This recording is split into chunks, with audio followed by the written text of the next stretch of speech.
സ്വർണ്ണക്കുതിപ്പ് തുടരുകയാണ്. ഇന്ന് പവന് 160 രൂപ കൂടി 91,040 രൂപയായി. 1 ഗ്രാം സ്വർണ്ണത്തിന് 11,380 രൂപയാണ് ഇന്നത്തെ വില. ഇന്നലെ 2 തവണയാണ് സ്വർണ്ണവില കൂടിയത്. വിവരങ്ങളുമായി ന്യൂസ് ഡെസ്കിൽ നിന്നും അഞ്ജു ചേരുന്നുണ്ട്. അഞ്ജു, 1 ലക്ഷത്തിലേക്ക് സ്വർണ്ണവില അടുക്കുക എന്ന് പറയാൻ കഴിയും. എന്താണ് ഈ വില കൂടുന്നതിൻ്റെ കാരണം?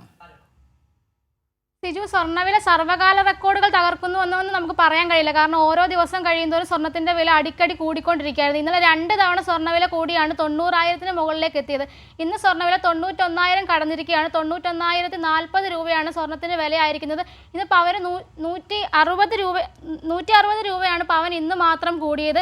ഇത്തരത്തിൽ സ്വർണ്ണവില കുതിച്ചുകൊണ്ടിരിക്കുകയാണ്. ആഗോള US ഏർപ്പെടുത്തിയ താരിഫുമായി ബന്ധപ്പെട്ട പ്രശ്നങ്ങളൊക്കെയാണ് ഇത്തരത്തിൽ സ്വർണ്ണവില കൂടാനുള്ളൊരു കാരണം. അതുപോലെ തന്നെ ഫെഡറൽ റിസർവിൽ പലിശ നിരക്ക് കുറയുമോ എന്നുള്ള ആശങ്ക, ഇത്തരത്തിലുള്ള കാര്യങ്ങളാണ് സ്വർണ്ണവില ഇങ്ങനെ ക്രമാതീതമായി വർദ്ധിക്കാനുള്ള ഏറ്റവും പ്രധാന കാരണമെന്ന് നമ്മൾ പറയുന്നത്.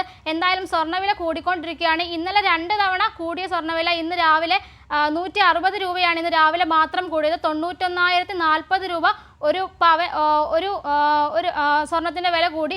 എന്തായാലും നികുതിയും GSTയും അതുപോലെ തന്നെ പണിക്കൂലിയും എല്ലാം അടക്കം നമ്മളൊരു സ്വർണ്ണം മേടിക്കുകയാണെങ്കിൽ അത് 1 ലക്ഷം രൂപയ്ക്ക് അടുത്ത് തന്നെ സ്വർണത്തിൻ്റെ വില എത്തുമെന്നുള്ള കാര്യത്തിൽ ഒരു സംശയവും വേണ്ട. സ്വർണ്ണവില ഇങ്ങനെ അടിക്കടി കൂടുന്നത് വ്യാപാരികളെ സംബന്ധിച്ചോളം സന്തോഷമുള്ള കാര്യമാണെങ്കിലും അത് വാങ്ങിക്കാൻ പോകുന്നവർക്ക് അത്ര നല്ലൊരു കാര്യമായിരിക്കില്ല. സിജു, ശരി, അഞ്ജു ആണ് വിവരങ്ങൾ നൽകിയത്. ഏതായാലും സ്വർണ്ണവില പവന് 1 ലക്ഷം രൂപയിലേക്ക് അടുക്കുകയാണ്. ഇന്ന് 91,040 രൂപയായി സ്വർണത്തിൻ്റെ 1 പവൻ്റെ വില.